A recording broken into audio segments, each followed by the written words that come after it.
What is up, my cranky crew? It's Ethan from CrankGameplays, and today we're in a game called The Monster Inside. It's an audio-visual novella by Random Seed Games, but I just found this on Steam, and it looked pretty interesting. My outfit is funny today. I just got out of the shower. Oh boy, and I was like, I don't want to do anything with my hair. I don't want to make it look good. And I was like, hey, put a hat on. And then I put a hat on, and then I was like, and then I took the hat off, and I was like, ooh, hat hair. So that was that, and then I had to put it back on. But anyway, I felt the need to explain my outfit to you. I don't know why. My head pounded, ears still ringing slightly. Some of the worst nightmares I'd had in years left me feeling like I'd been punched in the jaw. But just like any other day, I dragged myself to the office. Ooh. There was another notice on the door from Mayor Vignetti's office. Permits out of date. They didn't like me much, and were trying to drown me out in paperwork. I'm gonna talk like a smooth noir detective. It was a slow month, weeks since I'd had any real case to work on. So I passed the time by pacing in the office, smoking and staring at the mirror in the corner, safely covered with an old bed sheet. I don't dare look back at my own reflection. I'm too afraid of what I might see. Afraid someday I might have to face what I really am. The girl came in, so quiet I nearly choked on my cigarette. Girl. Mister, please, you've got to help me, mister. Calm down now, sit down and talk slow. Yeah, what can I help you with? You ever heard of knocking first? Sit down and talk slow, I like that. Okay, thanks, it's just, no one will listen to little old me. Just tell me your tale, I'm listening. She eyed me with just a dash of suspicion as I tossed back a handful of pills and chased them with a swig of whiskey. I could tell this might take a while. Her name was Lily. She told me that she was his mistress, the man all over the newspapers, an infamous banker named Mr. Reginald Farnsworth. Mr. Farnsworth was a drunk, philandering bastard, but this girl seemed genuinely concerned that he had recently gone missing. Less concerned about the fact that Mr. Farnsworth's wife had just turned up dead in Central Park 2 nights ago. Lily, you don't understand. He just couldn't have done it. He hated his wife, but he couldn't have killed her. Everybody thinks it was him, and no one believes me. He's gotta be in trouble. I ain't saying I believe you, but what makes you think he's in danger? Let's do that one. Well, Mr. Jack. You can just call me Jack. Jack, whoever did this to his wife must have been the one who took him. He would have never have left without me. He promised me. I'm sure Mr. Farnsworth promised this girl a lot of things. Oh, I'm sure Mr. Farnsworth promised this girl a lot of things. Wink, wink. Please, the cops wouldn't listen to me, and they want to bring him in on charges. You gotta prove it wasn't him before they find him. Honestly, I doubt they're in too much of a hurry. Mr. Farnsworth had practically the entire police force in his deep pockets, probably why they hadn't found much yet. If they found him and brought him in, it would have been due to public pressure. Sometimes a mob with pitchforks is more dangerous than a man with money. You've got my curiosity, but you're not like what I find. I can help you. We'll get to the bottom. I like this one. You've got my curiosity, but you might not like what I find. Oh, thank you, Mr. Jack. Thank you. But please, be careful. I don't think this was just any murderer or kidnapper. I think it was a beast. A beast? What kind of beast are you talking about? The word struck me funny, like when you jaw your elbow on a hard corner. Not a word many use these days, except in a hushed whispers and bedtime stories for children. Oh, they were real enough, all right. They just got better at hiding, controlling their unseemly urges, but I hadn't seen any monsters in nearly 15 years, back when I was still a cop myself. Okay. Well, that's definitely not an interesting theory. I can help you. We'll get to the bottom of it. Don't worry now. Leave the detective work to me. Let's not jump to conclusions here. I got a feeling about it. Something tells me you can get to the bottom of it. You're good at this sort of thing. Oh, I know. Sure, can't you see how busy I am with cases? I replied a little too harshly. Sarcasm wasn't my strong suit. I reassured her some more and sent her on her way. I didn't want to scare her, but I warned her before she left to keep her doors locked and call me if she saw anything suspicious. I didn't know if she was in any danger herself, but better safe than sorry. I like this guy. That night, I made my way down to Central Park. It was a long shot, but maybe there was something there the cops had missed. Ooh, next chapter. Ooh, very mysterious. The scene was already picked clean by cops days ago, but I've got a knack for finding the things others overlook. Ooh, maybe like the body. They overlooked the body outline. Oh, I'm sure of it. Ooh, I love the little flies that are flying around up there. This game is pretty. A knack, more of a symptom of a condition. Other less useful symptoms I kept in check. But for the time being, my keen sense of smell would come in handy. It was faint, but I could smell it before I even approached to the police line. The scent was less of a thing and more of an emotion. What does that mean? Seduction. He was seduced to death. Ah! I see. A strangely familiar smell. I expected the scent of trepidation or maybe even outright fear, but Mrs. Farnsworth seemed to have been at the height of pleasure when she left this world. Death by coming? No way. Brought new meaning to a crime of passion. Pushing the thought of my mind, it was pushing the thought from my mind, it was time to get down to business. Investigate the scene. Ooh. Alright, muddy footprints everywhere. Difficult to pick at anything from the prints the cops left behind in their haste. Okay, but cops didn't wear $2,000 pairs of Carquinos. It looked like Mr. Farnsworth was there that night and walked away on his own 2 feet. What about this? Bird mark on the nearby tree caught my eye. I ran my finger along its length and felt a chill down my spine. This wasn't any burn mark. This was the burn mark of an ancient magic. It's doubtful the cops would have picked up on it. Could Lily have been right? Something unnatural was a play here? I mean, how could they not notice that? But I was no stranger to the strange. After looking around for a while longer, I realized the park had given up all it was hiding from me. So I trudged back to the apartment and my head hit the pillow like it owed me money. Next chapter. The next morning, I was reeling from another gout of ghoulish nightmares, but I tried to hide my discomfort when I saw Lily was already sitting outside my office. She waited wordlessly as I unlocked the door and ripped down another notice from the mayor's office. I motioned for her to step inside. Seemingly afraid of what I might say. She finally worked up the courage to ask. So, what did you find? Well, I've got some good news. Mrs. Farnsworth might still be alive. Not sure about Beast, but something unnatural was at play. Might be right to worry about monsters. Found a spells mark. I'll do the middle one. Unnatural? How do you mean? A spells mark, rarely seen these days, but unmistakable. Let's do that. What does that mean? What about Reggie? Do you know where he might be? Found his footprints, seems like he got out safely.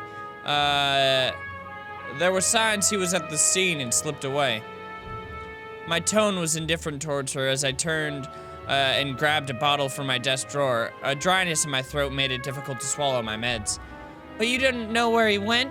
Do you think the news this morning is related? What news is that? You haven't heard? Yeah, but maybe you should tell me what you know. Nope, rough night followed by a rough morning. They found the police chief's dead wife down by the docks. Wait, they found the police chief's wife dead down by the docks. They say it happened last night. Let me guess, Chief Amato is missing too. My face might have betrayed a hint of satisfaction as she confirmed my suspicions, but it faded away quickly. Amato was a shit cop and a shit chief. He was half the reason why I left the force, but now his wife was dead and I had more questions than I did the day before. The gears in my head started to spin, which wasn't helped by the splitting pain in my temples. I told Lily I needed some time to work, and she left slightly dejected, wanting more answers than I could provide. That night after the cops had cleared out of the docks, I would slip down and see what I could uncover concerning Mrs. Amato's untimely demise. Ooh, am I gonna look for that scene too? Aha, aha. The cold air smelled strongly of salt, oil, and... Could it be? What? Cookies? That smell again, like someone had bottled up pure arousal and used it as perfume. It hit me like a long forgotten memory, but the sensual fumes soon gave way to a rush of adrenaline. I knew exactly what the scent reminded me of, and that scared me more than not knowing. I looked down at my hands, shaking, the nightmares, the headaches. No, I was better now, reformed.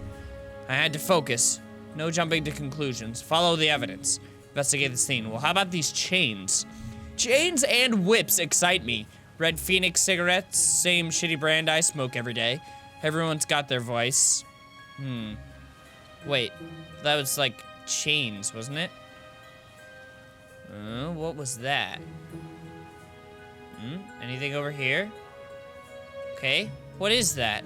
There, just there, the smallest piece of purple fabric, torn and caught in the splinter of a board. The police report didn't say anything about Mrs. Amato wearing purple, and it was certainly of a quality that you wouldn't expect down here. Don't see too many high society types around flaunting royal purple threads. I pulled out my own pack of reds and lit up. I could already feel another headache coming on, but looking out over the waves seemed to help me forget. The cold helped me push down the uncomfortable thoughts that had been bubbling at the top of my brain. I honestly don't remember the walk back down to the office. Apparently, I spent the night in my easy chair. The air from the docks lingered in my clothes. It was still dark out. No, I checked the clock. How long had I been out? Had I really slept through the entire next day? The newspaper was sitting under the door. As I stood to fetch it, I nearly fell over. A wave of nausea hit me like a ton of bricks. I steadied myself and regained my composure. Before I even picked up the newspaper, I could already read the headline. Breaking, mayor missing, wife found dead. Why is it always the wives? And why don't I remember last night? Why don't I remember all of yesterday? 2 cases is a coincidence, 3 is a pattern. Yeah, it is. The cops would come asking questions soon. They knew I had a history of antagonizing all the victims. I stumbled to my desk and slammed back 3 days worth of inhibitor pills. I couldn't take any chances. I had to investigate the scene to be sure. I threw on my jacket and went to the door. Lily caught me off guard on the other side. Jack, where you off to? I've been trying to reach you all day. Sorry, Lily, but I don't have time to talk. I've got to go. Just been busy. I'm off to Mrs. Vignetti's crime scene. I don't have time to talk. I've got to go. Okay, but we need to talk when you get back. Stay safe. Oh, I will. Baby doll. She gave me a soft kiss on the cheek as I rushed off. Part of me wanted to stay and tell her it would be okay, but it would be a lie. Ooh, why is it a lie, huh? Ooh. The alleyway was located behind the high-rise apartments where Mayor Vignetti and his wife lived. I could tell the police were spooked now. The crime scene was even sloppier than the last. They hadn't even bothered to submit the trash into evidence. Alright, well, let's check the trash then. Why wouldn't they at least look through the dumpster? It seemed untouched. No one wants to do the dirty work. But I know how to find the good stuff. Really doesn't take long if you know what to look for. Lightweight bags usually means someone was dumping documents. If you were lucky, they didn't bother to shred them. Jackpot. Shell companies, shady stock trades, bribes.